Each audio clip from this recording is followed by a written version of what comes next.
12 o'clock, three-man front here on this Wednesday. A little bit of breaking news. It was expected, but a bipartisan bill trying to protect collegiate athletics. You've got Senators Cruz and Cantwell from both sides of the aisle, state of Texas and Washington State. Some of the highlights of the bill: one-time transfer being implemented, 5 years eligibility, a hard salary cap. That would go towards football programs as a whole, 5% max agent fees. Also, a rule that would prevent coaches from leaving, the Lane Kiffin rule, as it's being called by some, leaving during the season before the completion of the season. Optional pooling of TV rights and preventing super leagues and their formations in the future. Some of the highlights from this bill. Very much so. We will see what the folks down in Destin, Florida have to say about it. Greg Sankey will be meeting with the media at about 5:30 this afternoon. They kind of come out of their all-day meetings and kind of a gaggle of reporters kind of wait around and they come out. And it was interesting yesterday when the SEC announced the official ending of the Cupcake Weekend, or also known as SoCon Saturday. SEC athletic directors voted on Tuesday to have everyone play a conference game on the week of the regular season right after Thanksgiving or leading up to your big rivalry game. That will begin in the 2027 season. Greg Sankey had a good sense of humor about it. He said, "I think that's going to end the Cupcake Weekend in late November," he said, smiling. And then he added, "We never got that one sponsored, though." End of quote. So I thought that was cool. This year, there will be 4 such games, as we like to call Cupcake Weekends. Tennessee Chattanooga will be at Alabama, Samford at Auburn, Wofford at Ole Miss, and Tennessee Tech will take on Mississippi State. So those are the Cupcake games this year. Also, part of that gaggle yesterday, this was a quote that kind of got pushed off the radar screen a little bit, but this is a direct quote. Greg Sankey was asked about the potential fine for Lane Kiffin's comments towards Ole Miss. This was the commissioner's exact line. He says, "You'll find out when everyone else finds out. I don't make those announcements at podiums." End of quote.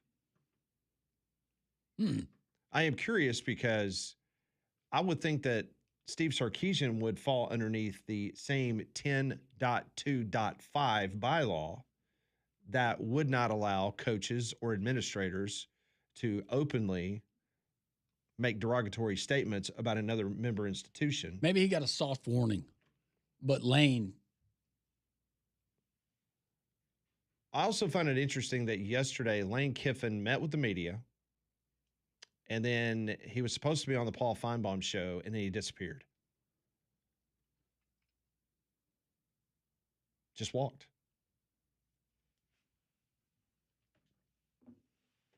Maybe he had a yoga. So yoga was he? class.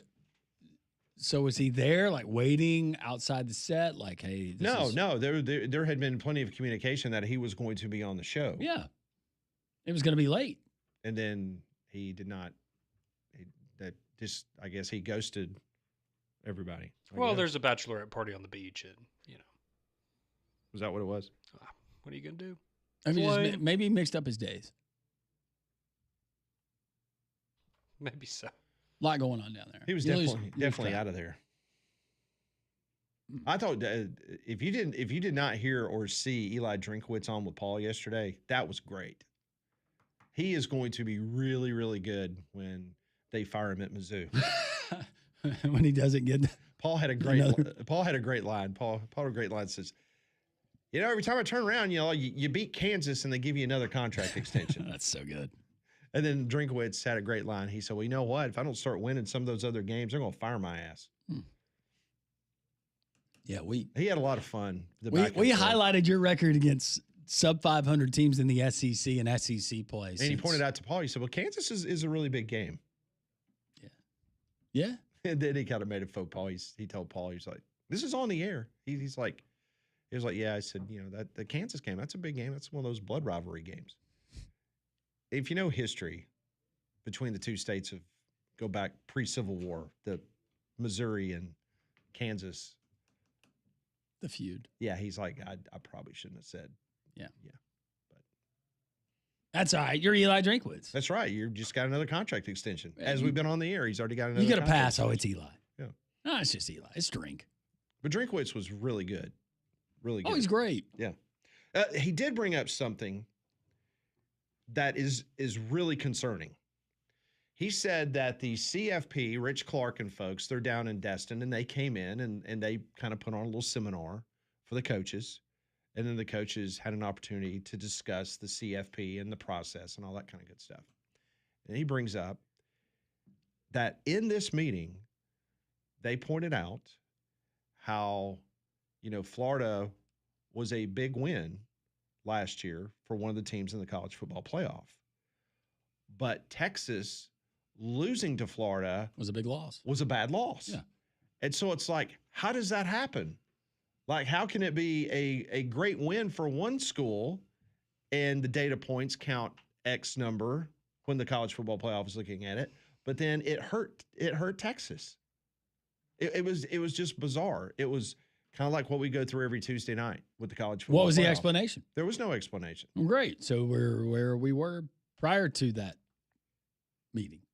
That's where I don't have the answer, Pat, but it seems like there's smart IT people out there. Can't we implement something kind of like what we used to have, like a loose BCS we had with the computers? It might have been Miami's win against Florida. Maybe that was it. I think that was it. Well, apparently they're using all these analytics. They just don't tell us what analytics they're looking at. So how can it be a good win for Miami against Florida, but then when Florida beat Texas, it was a bad loss for Texas? That it penalized Texas for potentially being in the college football playoff, but it helped Miami to get in the college football playoff.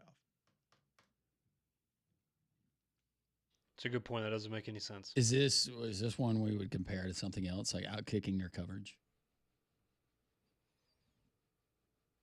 What, for Florida beating Texas? Like No, they just- outkicked their coverage? Yeah, Florida beating Texas, I was just trying to. Yeah, I don't know how that works, Pat. Well, Miami and Florida, that was earlier in the. No, that's at the end of the season. Never mind. No, was that early in the season again? That was early. So maybe you give them credit because, we still thought Florida was going to be good. We didn't realize how bad they were going to be that early on in the season. And then by the time you got to the Texas game, we already knew they kind of sucked. And then, not that that makes any sense, but. Drinkowitz also brought up the fact that Vanderbilt got screwed based on the data that they shared with the coaches yesterday. Like that they should have been in the playoff. Oh, they should have been one. Absolutely. I thought Vanderbilt and Texas should have been a game in the playoffs, a rematch. Well, Yeah. when we were at the SEC championship game, that was the number one conversation from folks that this should not be Alabama and Georgia playing this weekend, that it should be another game for me. Remember, Vandy was trying to get an extra game last year. They were trying to play Utah, I think. Yeah. Yeah. If you put Vandy in Texas and Atlanta. Well, because it would have felt like, they're playing for something. Yeah. There's something on the line. I think it was interesting yesterday also what we heard in some of the comments, and I would be paraphrasing, but John Summerall, when he was asked about potentially if we stay with the 12 team and having a group of 5 champion like a Tulane or a James Madison, and a little bit surprised maybe with his response where he was not so sure that should be a part of the future. And I'm guessing whether it's a guy that took a Power 4 job just recently, like Summerall did at Florida or Alex Golish did, but I bet a lot of the current head coaches in the group of 5 would probably share the same opinion if you asked them off the record. Alex Golish had a great response yesterday to the college football playoff and all the things that's going on in the world of college athletics. Here's Alex Golish from Destin yesterday. Kind of finalize my thought process on. I haven't been in this league long enough to have an opinion on anything grander than Auburn football. And I say that like humbly in every way. Nobody in that room cares what I think about the college football playoff. And I hope at some point maybe people will. But when I tell you the college football playoff is literally the last thing that I've thought about since I took the job at Auburn. I've thought about the things we got to get done for us to be highly successful so that we're in that conversation. But, man, nobody cares if I think it's 12 or 16 or 24. Like, and every time I see something on it or read it, I'm like, man, like, whoever's figuring this out, God bless them. This is such a great line. Nobody cares what I think, and whoever's trying to put this together, God bless them. Good luck. Or trying to describe someone putting them together. Thank you, Coach. Yeah. Because that's what we do. Kalen DeBoer, the head football coach of Conrad's alma mater, he was very quick and to the point on how he feels about the CFP.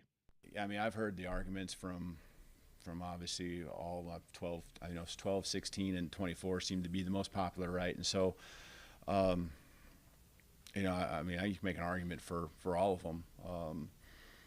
You know, I know for me, it's really not about a number. It's about just trying to win every football game so we don't have to put it in a committee's hands. Golly, that guy is so offensive.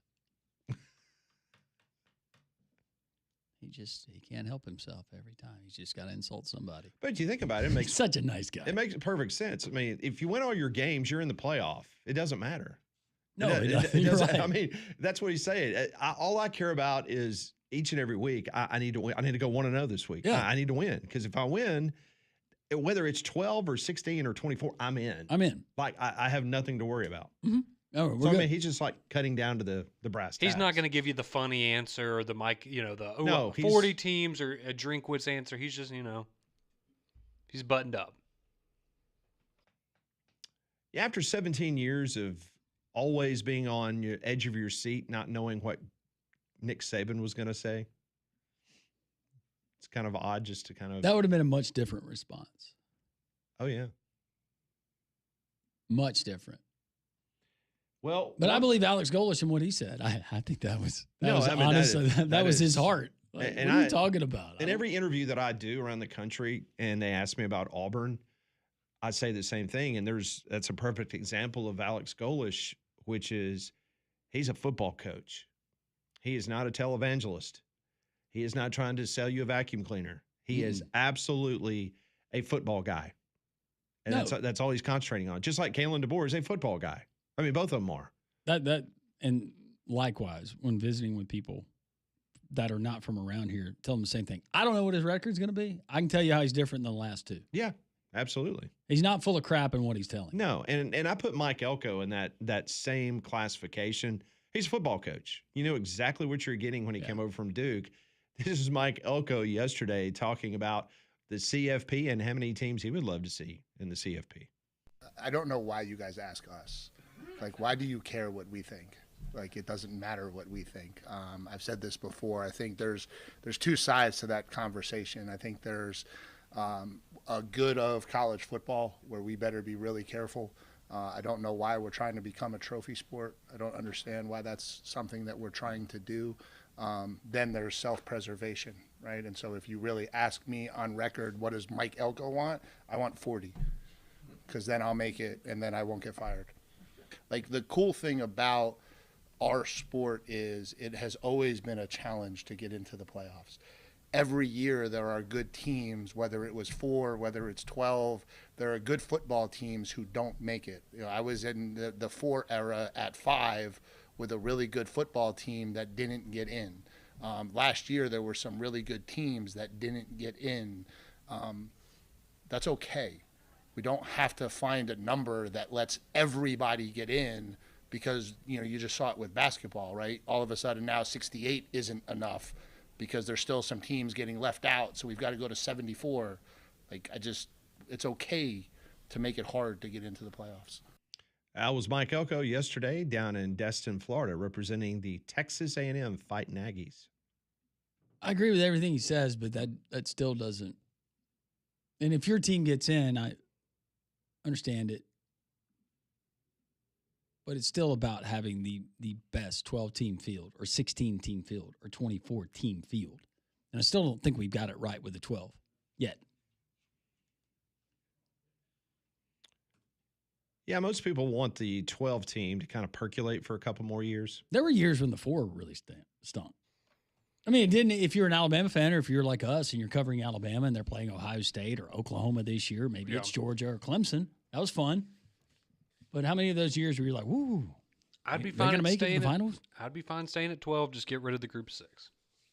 Because then you will have the 12 best teams. Sorry, they're never going to win a championship. I still go back to the years where we still had 4, and I realized this was the Nick Saban era, and it was murder ball. But you had them playing Washington in that game, or a Michigan State, or a Cincinnati. How many games where it's a really, really big game, Or Notre Dame, you think, hey, I'm getting that matchup, and you don't. That's a good thing about the parity now. You don't get that quite as much. Yeah. But you're still getting the, oh yeah, we're gonna include you. Yes, you're getting that with the group of 6. Even though we know what we're about to get when you go and you face this team. Who did they play in the opening round, or who was it? James Madison. Who did they play? Oregon, right? Yeah, that was right. Yeah, that was. Well, I guess suspenseful. Alabama's in that conversation too after the Rose Bowl, because that game wasn't very competitive. Well, let's get a quick call in before we go to break. All right. 205-834-9450. Text line 1-800-239-WJOX. I'm put that on hold. Out of respect for our national anthem. Or should Oh, I put so it back obviously- on? Do I put it back on? So somebody was calling us from Rickwood. Yes. So they're doing the national anthem right now at Rickwood. I don't know how to handle that. That's kind of weird. Do I stay? We just observe it, or did I? Go ahead. Let's check in. Let's see if they're almost done. We're almost there. Just listen.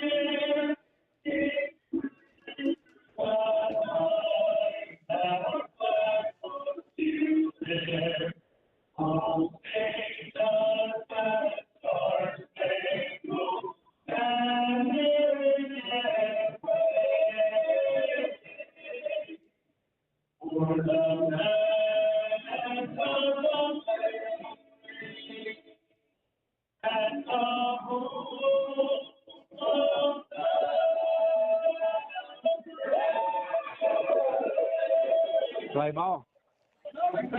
Is this Howie? Howie, are you live at Rickwood? What's going on? Yes, we are Besides live it- on location from Rickwood with the Three Stooges and Steve and Fat Joe and everybody else has been out here. We met about 2 or 3 other people that listen to the show already. So Fat Joe is there. That is Landrum's nemesis, Fat Joe. Is it really? He gave me a hat No, he's yesterday. a good cat. Yeah. He's a good guy. All right. No, I just wanted to call from here because everywhere I go, I just want to call. You know, it is what it is. We love Hey, the show. what's the crowd look like? It looked coming in. It looked pretty good. Parking was weird, but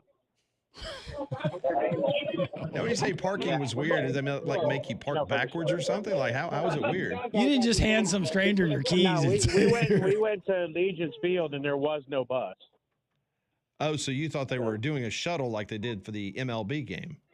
Right. They were doing that, but they said no, so we had to park close. But like I said, I just want to call the show. We're having fun. We're just having fun. Well, I'm glad that you did. Thanks, Howie. Oh yeah. You guys have I fun. appreciate it. Y'all have a good day. Thank you so much. Thank you, Howie. Appreciate it very much. Parking was weird. I don't know what that means. Almost there. I know. and you couldn't see it, but you couldn't see it in the middle of our national anthem, and we all observed it here. We look up on the screen, and it's the Braves Indians World Series from '95. They were doing the They were doing the national They're in the anthem at the national exact same anthem. time. Yeah. All right, we will get to your text messages 205-834-9450 next.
12:23, three-man front here on this Wednesday. SEC meetings continuing.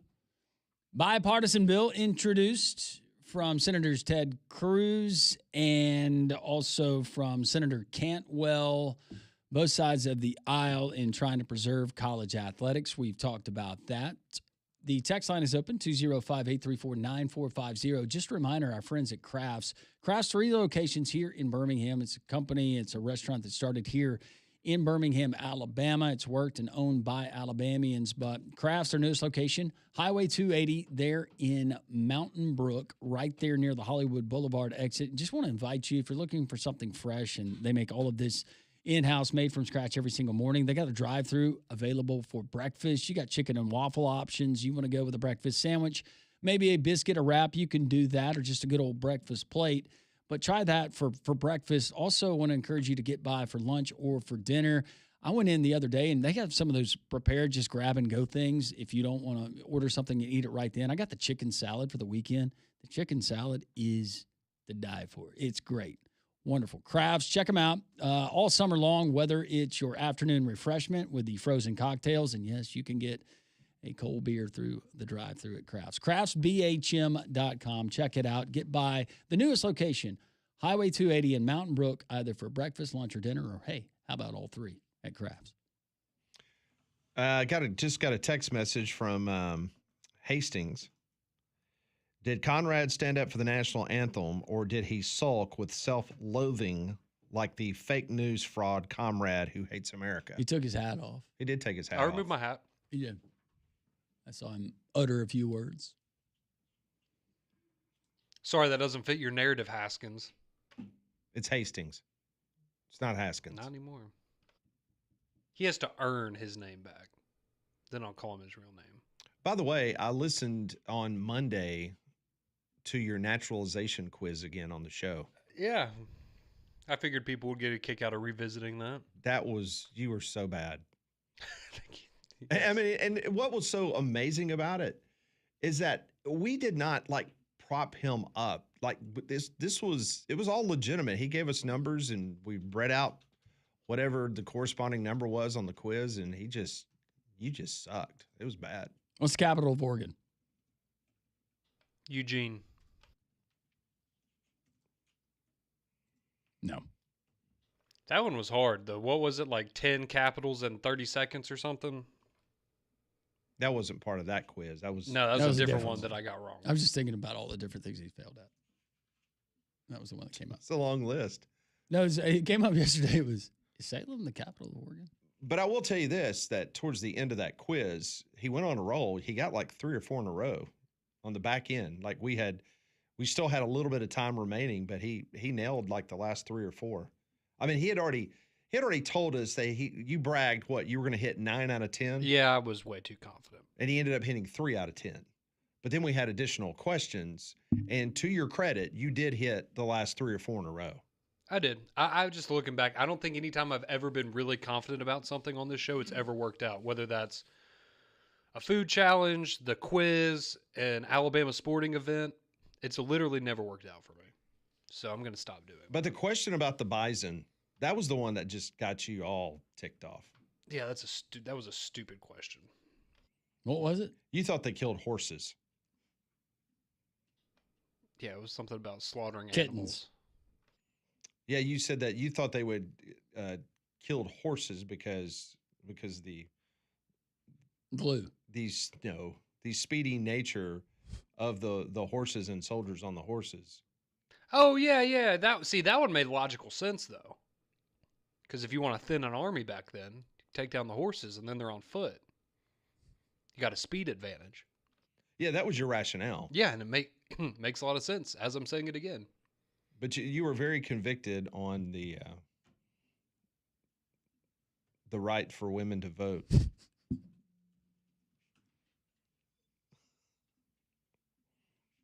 That was a really bad miss on that one. That's your old standby that you always go back to when somebody's like, what is this amendment? And you're like, right for women to vote. I love women. What can I say? My wife would be proud of me. Maybe. Yeah. Probably not. When's the last time you felt really confident about something? Other than that. I don't know. I felt confident after I killed those mice. Like I felt like a man of my domain. Like, yeah, you don't come in here and yeah. They were dead.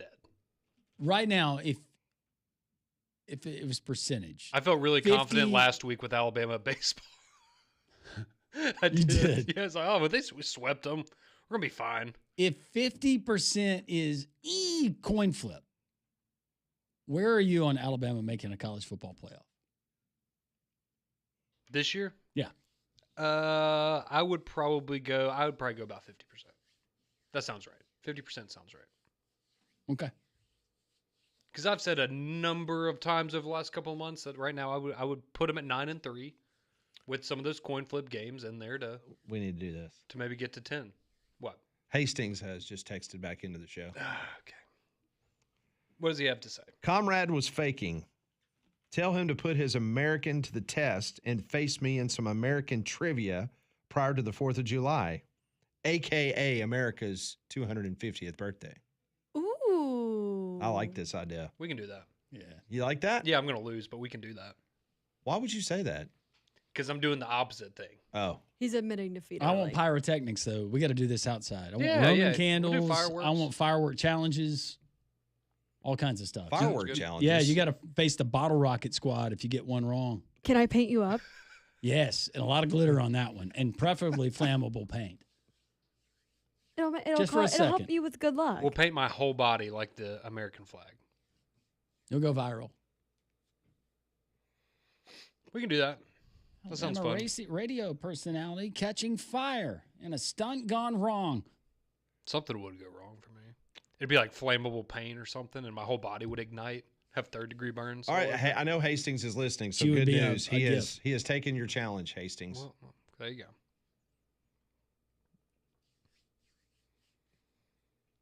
And if I win, I never have to call him Hastings ever again.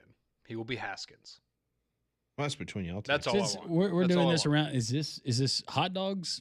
We including hot dogs in this? Oh, like eating competition or something? Is this all trivia? What is this? No, this is all trivia. We know this is just- not. This is American trivia for the 4th of July. You want this to be like the Olympics, I kind of do. like just a bunch of different events. Where are we pulling these questions from? Well, we can't tell those two. Oh, yeah, I guess that's true. We'll figure it out. Okay. So we can do it like with a buzzer or something where like we have to like whoever, Well, we'll figure it out. Okay. All right. You just show up ready to answer I just need to know questions. if I need to practice my reflexes or my U.S. history more. No multiple choice. Oh, man. Okay. Fill in the blank only. Too easy. That's tough. Light your sparkler if you're ready. What if I dress up like Uncle Sam? Do I get bonus points? Yes, No. from me you do. Yeah, you get 2 bonus points. Okay. Yep. Oh, that's a lot. Uncle Sam, No, 'cause you need to be glittered up. but not He like can be tricked up glittered. Uncle Sam. I want traditional Uncle Sam. Yeah. Okay. Deal. I don't want like the sleeves cut out and you trying to look cool. Just be Uncle Sam. You don't want like the I frill. want you. Okay. That's right. I like it. That'll be fun. All right. Challenge has been accepted. Good idea, Hastings. This is Hastings, good. for once. It's gonna bring you two together or ultimately divide you forever. Yep. Hard to be more divided than we are right now. But That's very true. he can try. He can try. Yeah. His worst. We will read your text messages and take your phone calls next on 3 Man Front.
If you're just now tuning in, we've got some great news as Hastings and Conrad, they have agreed to a duel, an American trivia duel coming up near the 4th of July. So that will be coming up later this summer.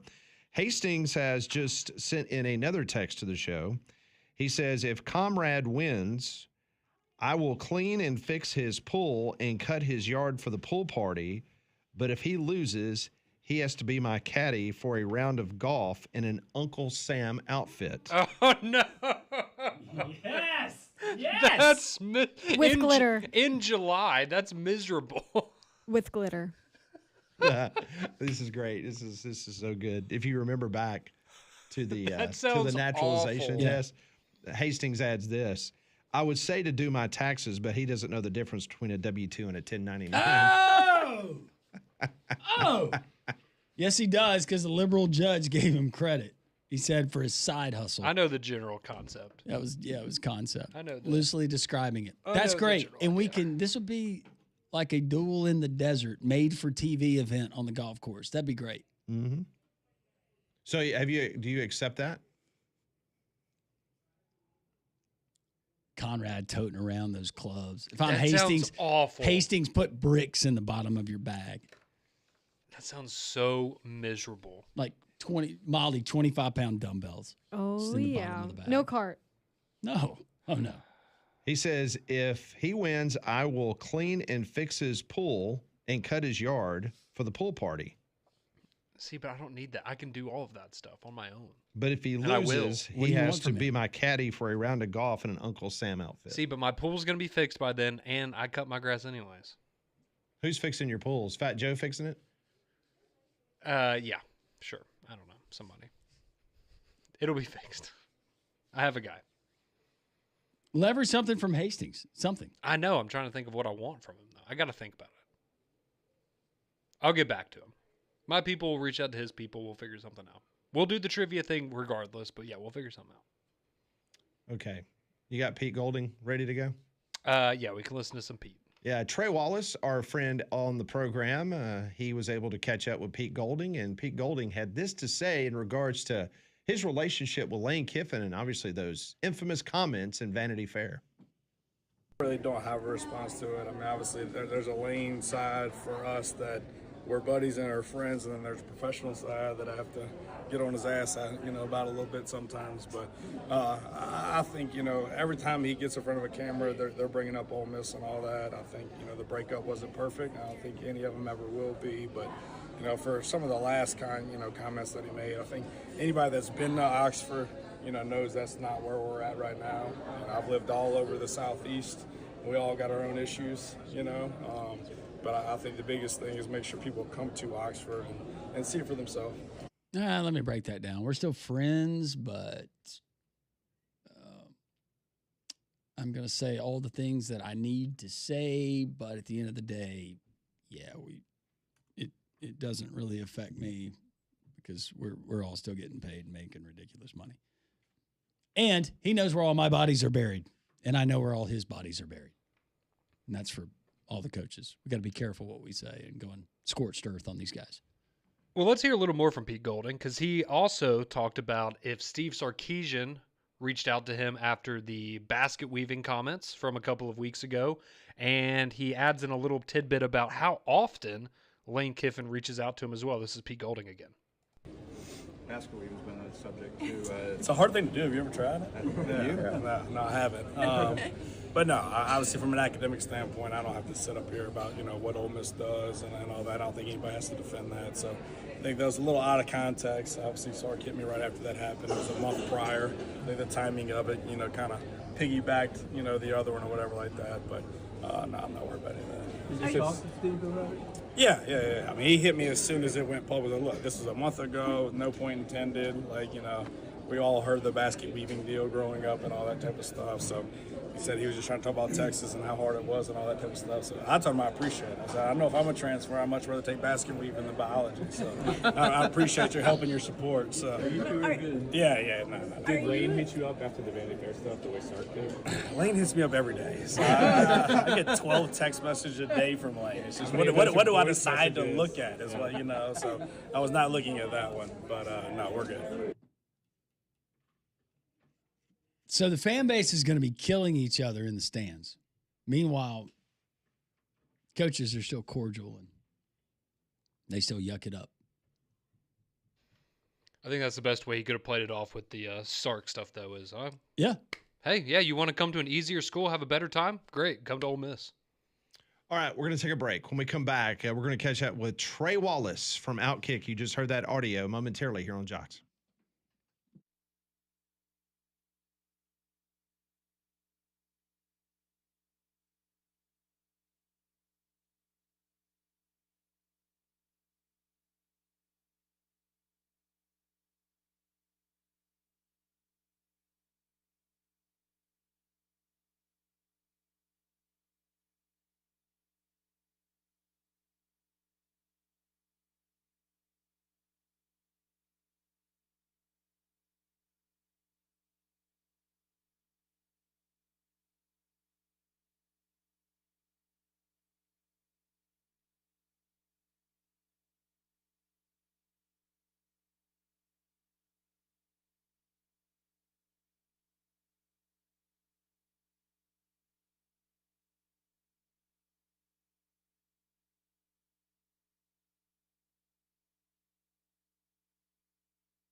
It is 12:44. Welcome back into Three-Man Front. Pat Landrum, Molly Conrad with you until 2 o'clock. Let's go down to Destin, Florida. A good friend of the program from Outkick and FoxNews.com. You can follow his work there. Trey Wallace joins us. Are you down in the catacombs of the Sandestin Hilton, or are you actually outside?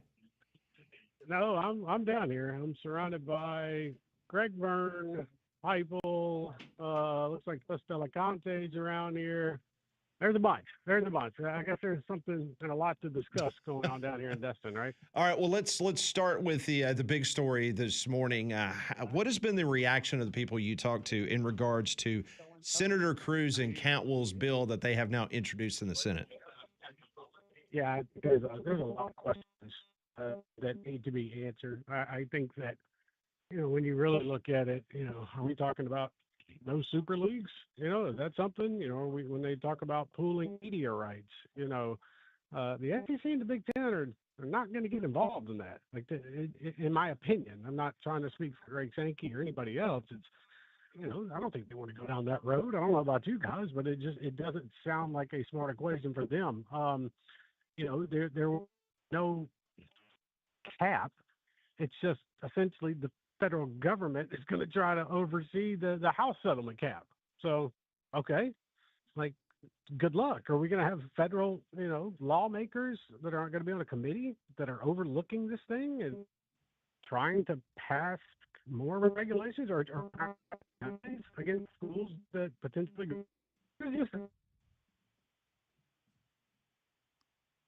in terms of them agreeing to the deal came together pretty quick in a sense of, hey, let's get this thing out, because last night be rolling.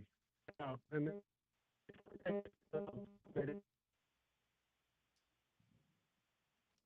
we're going to try to put him on hold.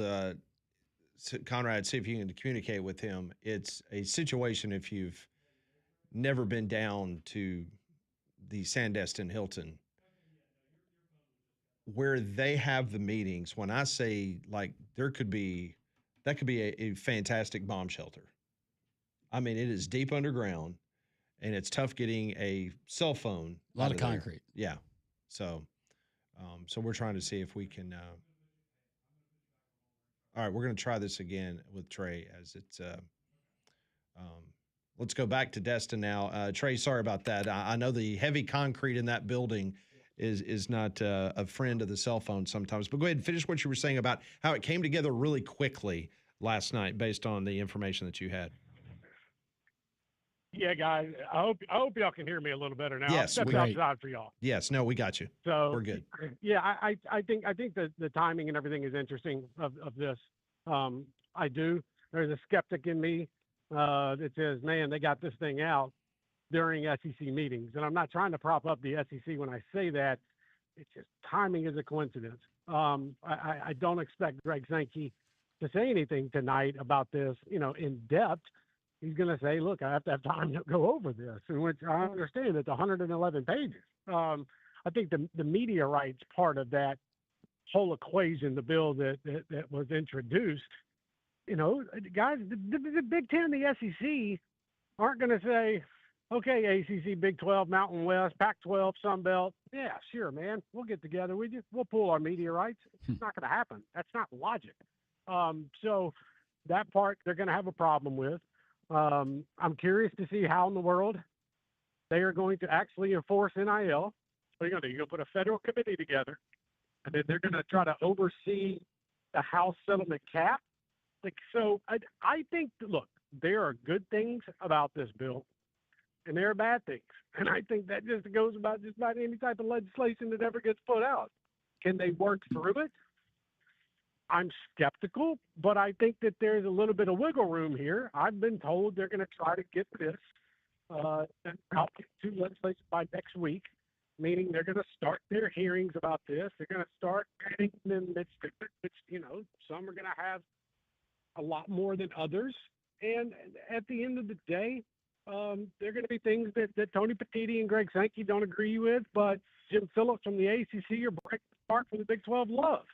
And so it's where do you meet the middle ground here? And so to that part, I'm very interested. I think, to be honest with you guys, these athletic directors and Greg Sankey, they probably knew a good amount that was in this thing, and they had to play a little coy about it, which I truly respect and understand. Now we're going to find out probably over the week or so what the real response will be. Yeah, and what's the likelihood, Trey, that you just take pieces and aspects? I know that before they put this bill together, I'm guessing that the senators, they talk to a lot of different people and their constituents, but is there a possibility, like the one-time transfer, the 5 years eligibility, the hard salary cap, 5% max on agent fees, those all seem pretty reasonable there's certain aspects that you think everyone is all on board with taking bits and pieces and maybe redrawing up another bill in another form? I think they're going to have to add amendments to this one. I don't think you can introduce another bill right now. I think it's either this one or none. I mean, and I'll be honest with you, Score Act dead and gone. I don't think that. Think about the process it took to get here. Yeah. You know, so are they going to go back and do another one? No, I think you're going to see amendments, if anything. And you know, there are obviously certain things that aren't going to be agreed to, and you know, conference commissioners are going to have to get behind this if they're going to sell this to their constituents. Because let's be honest, you know, if folks within the SEC don't like it, then you're going to have constituents that don't like it. You know, so that's just how it goes. Same thing for Big Ten country. I mean, it's politics, guys. And now it's again at the forefront of college athletics. And so I'm fascinated to see where this thing goes. Again, they dropped 111 pages 2 hours ago, you know, and so I don't expect Greg Sankey to give much on this.